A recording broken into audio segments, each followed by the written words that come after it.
నమస్తే, నేను మీ Gopi. Welcome back to our channel. ఈరోజు మనతో వచ్చేసరికి సీనియర్ జర్నలిస్ట్ మంది రామారావు గారు ఉన్నారు. సార్ నమస్తే సార్. నమస్తే బాబు. సార్, జూన్ 5న పెట్టాల్సిన ప్రెస్ మీట్ నిన్న పెట్టి సజ్జల రామకృష్ణారెడ్డి గారు అయితే కొంచెం ఏడుపు మొహంతో ఉన్నాడు అన్నట్టుగా కొంచెం ఆ దేవినేని ఉమా గారు అయితే కొంచెం ఒక వెటకారంగా మాట్లాడుతున్నట్టు మాట్లాడారు. సో దాన్ని మీరు ఎలా చూస్తారు?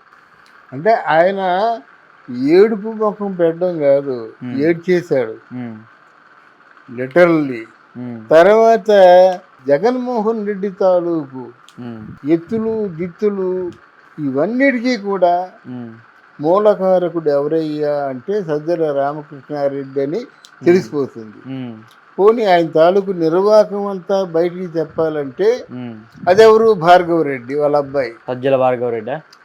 భార్గవరెడ్డి వాళ్ళ అబ్బాయి. అయితే ఇక్కడ జగన్మోహన్ రెడ్డిని నిలువెల్లా ముంచేశాడు. ఎవరు? సజ్జల. ఓకే. ఎందుకంటే అక్కడ జగన్మోహన్ రెడ్డి ఎమ్మెల్యేలకి ఎవరికి అపాయింట్మెంట్ ఇవ్వరు కదా. అక్కడికి వెళ్ళి నేరుగా మాట్లాడే వాళ్ళు ఎవరున్నారు? సజ్జల రామకృష్ణారెడ్డి, అప్పుడప్పుడు విడుదల రజని, అప్పుడప్పుడు విడుదల రజని ఎందుకు వెళ్ళిద్ది అడిగి? అయ్యా నేను చెప్పిన మాటలు వినండి, అందరికీ తెలిసింది. మళ్ళీ నన్ను స్పష్టంగా అడుగుతారేంటి? విడుదల రజని వెళ్ళి మాట్లాడగలదు. అందరికి లేని స్పెషల్ అలా రోజా కూడా స్పెషల్ ఉంది, అలా నానికి కూడా స్పెషల్ ఉంది. అంతే, మిగతా వాళ్ళు ఎవరు మాట్లాడరు. ఎవరైనా తిట్టమన్నప్పుడు ఆ తిట్లు కూడా స్క్రిప్ట్ సజ్జల రామకృష్ణారెడ్డి ఇచ్చింది, ఆ కంటెంట్ చూస్తారు, తిట్టేస్తారు అంతే, ఆకు తోక తెలియకుండా. అందువల్ల వాళ్ళు ఎవరికి అంటే అనుమతి ఇవ్వలేదు. అదో పెద్ద పొరపాటు. 2 ఏళ్ళు కరోనా నెపంతో పడుకున్నారు తాడేపల్లి ప్యాలెస్లో. ఇంకా 3 ఏళ్ళు కూడా వీళ్ళు అనుకున్నది ఏంటంటే, వాళ్ళ ప్రధానంగా చేసిన తప్పు ఏంటంటే, ఇంటింటికి తాయిలాలు ఇస్తున్నాం కదా, వీళ్ళు క్యాష్ మన చేతితో ఇచ్చిన డబ్బులు తీసుకుంటున్నారు అంటే వీళ్ళు తప్పకుండా మన పట్ల గ్రాటిట్యూడ్ చూపిస్తారు, కృతజ్ఞతలు చూపిస్తారు అనే ఉద్దేశంతో వీళ్ళు ఉన్నారు. అక్కడ ఏమైందంటే, ఈ వైసీపీ ఎవరికి ఏమి చెప్పకపోయేసరికి ఏదో దిశానిర్దేశం ఉండాలి కదా. అక్కడి నుంచి ఏ నియోజకవర్గానికి ఆ నియోజకవర్గం రాజులైపోయారు. ఒకటి తలకాయ పగలు కొట్టేసినా, ఒకనేమో మర్డర్ చేసి పార్సిల్ చేసినా ఇది పట్టించుకోలేదు. ఒక అమ్మాయిని ఏదో అంటే తమ్ముడు గట్టిగా మాట్లాడండి, తమ్ముడిని పెట్రోల్ పోసి కాల్చేసినప్పుడు కూడా ఎవరేం మాట్లాడలేదు. దాని మీద అంటే వైసీపీ చాలా అంటే దారుణంగా ప్రజల్ని బాధిస్తుంది, ప్రశ్నించే గొంతు నొక్కేస్తుంది, ప్రశ్నించే మీడియాని నొక్కేస్తుంది, ప్రశ్నించే వాళ్ళందరూ కూడా పక్కన పెట్టేస్తుంది, ప్రశ్నించే పవన్ కళ్యాణ్ సినిమాలకి టికెట్లు దించేసింది. ఇలా చాలా చాలా చాలా ఇటువంటి జనంలో ఉన్నటువంటి మాటలు బయటికి బాగా స్ప్రెడ్ అయ్యాయి. తర్వాత ఏమిందంటే, పోలవరం పూర్తి చేస్తా ఉన్నాడు, పూర్తి చేయలేదు. మరి అప్పుడు అంటే 2019లో మేనిఫెస్టో ఇచ్చినప్పుడు డెఫినెట్గా పోలవరం పూర్తి చేస్తూ ఉన్నాడు. ఇదే మన జగన్మోహన్ రెడ్డి. ఒక అనిల్ కుమార్ యాదవ్ అని ఉన్నాడు, అసలు అసెంబ్లీలో మాట్లాడుతూ will finish it by December 31 అన్నాడు. అది మాడ్యులేషన్తో. అర%, ఎందుకయ్యా తొందర, మాడ్యులేషన్తో మాట్లాడాడు. కానీ ఇవన్నీ ఒక % అయినా పెంచాడా? అమ్మ అక్క చెల్లెళ్ళు తల్లుళ్ళు అన్నీ ఏదో చెప్పి, నేను చెప్తున్నానమ్మా ఈ బెల్ట్ షాపులన్నీ అంటే మాఫీ చేసేసి మొత్తం మీరంతా సంసారాలతో కలకలలో ఉండాలనుకుంటున్నాను, అలాగ చేస్తేనే మిమ్మల్ని ఓట్లాడడానికి వచ్చేస్తా అన్నాడు. అక్కడ ఫెయిల్ అయిపోయాడు కదా.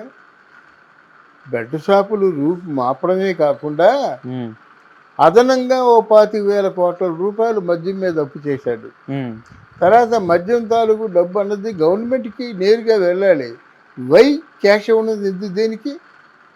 ఇప్పుడు అందరూ మామూలు ఫోన్ పేలో చేస్తున్నారు కదా, ఈయన్ని కూడా చేయమని చెప్పండి ఫోన్పే, అంతేకాకుండా చేయించుకోమని చెప్పండి. అది కాకుండా డబ్బులంటే ఆ బొక్కసం నిండా ఉన్న డబ్బులు తీసుకెళ్ళిపోయి ఎవరికి ఇస్తున్నారు? ప్రజలు ఏమనుకుంటున్నారంటే, గవర్నమెంటే సారాయి దుకాణం పెట్టారు, గవర్నమెంటే లబ్ధి చేకూరుతుంది, దీంట్లో ఒక పార్ట్నరు విజయసాయిరెడ్డి, మరో పార్ట్నర్ బొత్స మేనలుడే ఎన్ని వ్యవహారాలు చూసుకుంటాడు. ఇలాగా సుస్పష్టంగా అందరికీ తెలిసిపోయింది. ఇకపోతే సారాయి సీసాలకి పెట్టిన పేర్లు స్పెషల్ స్టేటస్.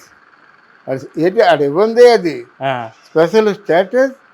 తర్వాత gold medal, gold president medal. Gold medal కూడా ఉంది. గోల్డ్ మెడల్ ఉంది, ప్రెసిడెంట్ మెడల్. అంటే ఆల్మోస్ట్ పద్మశ్రీ. అలాగా ఇటువంటి దిక్కుమాల పేర్లన్నీ తాగిన బూమ్ బూమ్ బూమ్ బూమ్. అంటే ఏమైందంటే వాళ్ళు తాగిన వాళ్ళలో ఒక 30% మృతి చెందినట్టుగా అధికార సమాచారం. ఇన్ని రకాలుగా వారు ఫెయిల్ అయ్యారండి. ముఖ్యంగా ఏంటంటే ఇంతవరకు ప్రభుత్వం జాతీయ సంపద మీద కొనేయలేదు. ఎన్నైనా కష్టాలు పడ్డది, అప్పులు తెచ్చుకుంది, కానీ జాతీయ సంపద మీద కన్ను వేయలేదు. అటువంటిది ఋషులు నివసించే కొండని ఆ గుండెలు బద్దలు చేసి బిల్డింగ్ కట్టించుకుంటే ఆ ప్రజలకు ఎలాగుంటుంది? ఇది ఎథికల్గా అయినట్టయితే, సైంటిఫిక్గా ఏంటంటే విశాఖపట్నంలో ఉన్నారు కాదు, ఆ సముద్ర తీరంలో ఉన్నటువంటి వాళ్ళకి రక్షణ అదొకటే ఋషికొండే. ఆ ఋషికొండ వరకు వచ్చి అంతతో వెనక్కి వెళ్ళిపోద్ది. ఆ కొండ బట్టి అంతకాలం ఉన్నారు, ఆ కొండను తీసేస్తే ఉంటారండి. అది అటువంటి కొండను ముక్కలు చేసావు, బోడిగుండు చేయించేసావు, గుండెలు బద్దలు చేసావు. అంటే ఇవన్నీ కూడా ప్రభుత్వ ఆస్తులను తాకట్టు పెట్టడం, జాతీయ సంపదను దోచుకోవడం. పెందుర్తిలో స్వరూపానందేంద్ర స్వామి అని చెప్పేసి ఒక స్వామీజీని పెట్టుకొని ఆ స్వామీజీ పేరుతో కొన్ని వందల ఎకరాలు కబ్జా చేయడం. విశాఖపట్నం టు భీమునిపట్నం ఆ బీచ్ రోడ్ అంతా వాళ్ళదే. ఎంత ప్రజలు గమనిస్తున్నారు కదండి. ఎవరు ముగ్గురికే తెలియాలి, సజ్జలకి తెలియాలి, జగన్మోహన్ రెడ్డికి తెలియాలి.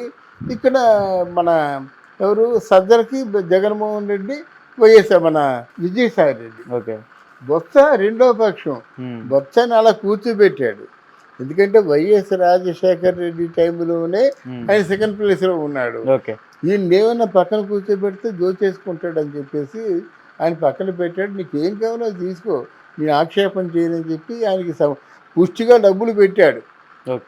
వీళ్ళందరికీ ఇప్పుడు చూసారు, అగంతకులు ఉన్నారు కదా, రోజా కానీ నాని కానీ, అంబటి రాంబాబు లేడు, రోజా, నాని, విడుదల రజని, అంతే విడుదల రజని, వీళ్ళకి మాత్రం సమృద్ధిగా సంపాదించుకోమని చెప్పాడు. దాని తాలూకు ఫలితం ఇది. వీటన్నిటికీ కారణభూతుడైనటువంటి సజ్జల ఈరోజు ఏడకు తప్ప ఏముంది? లండన్ నుంచి వస్తున్నాడు, నా కొడక నీ వల్లే అంతా అయ్యిందిరా అన్న అనొచ్చు. అది ప్రజల అభిప్రాయం, నా అభిప్రాయం కాదు.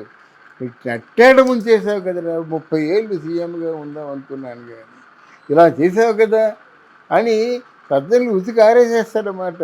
ఒకవేళ వైసీపీ నిజంగా మనం అందరూ అనుకున్నట్టుగా ఓడిపోతే మాత్రం దారుణంగా ఉంటుంది పరిస్థితి. సజ్జల పరిస్థితి దారుణంగా ఉంది. సజ్జలకి ఎవరు దిక్కు అంటే రోజా లాంటి వాళ్ళకి, కొడాలి లాంటి వాళ్ళకి, మళ్ళీ టీడీపీ దిక్కు. ఈరోజు నేను చెప్తున్నాను. Okay sir, thank you sir. Thank you అమ్మా.